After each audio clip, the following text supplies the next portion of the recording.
तर जरांगे प्रकरणावर अनेक प्रतिक्रिया देखील आल्या। पाहूया त्या संदर्भातल्या टॉप 9 बातम्या।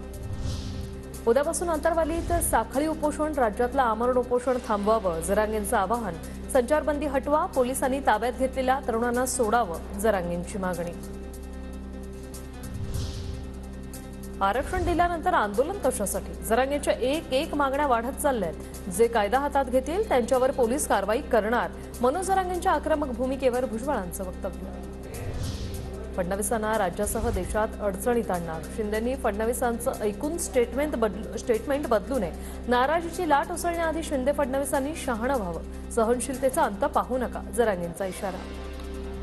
आम्ही मराठेच, चायनीज मॉडेल नाही, जरांगेंनी सागर बंगल्यावर येऊन दाखवावं, नितेश राणेंचं जरांगेंना आव्हान।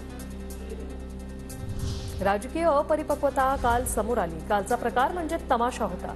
जरांगेंमुळे समाजाला खालच्या दर्जाची वागणूक, अजय बारसकरांची टीका।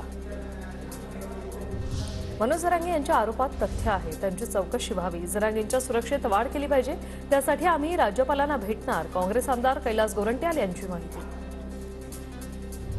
दिल्ली किंवा मुंबई कुठेही जा, ओबीसीतून आरक्षण घेऊ देणार नाही, मराठा आरक्षणावरून छगन भुजबळ आक्रमक।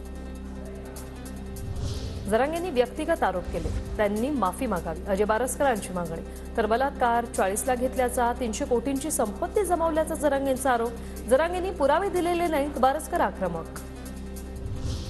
मनोज जरांगे यांनी आंदोलनाचा अण्णाव पाटील होऊ द्यायचं नसेल तर निवडणूक लढवावी, जालन्यातून अपक्ष लोकसभेच्या रिंगणात उतरावं, नाहीतर निवडणूक संपल्यावर कोण जरांगे पाटील अशी चर्चा सुरू होईल, प्रकाश आंबेडकरांचं वक्तव्य।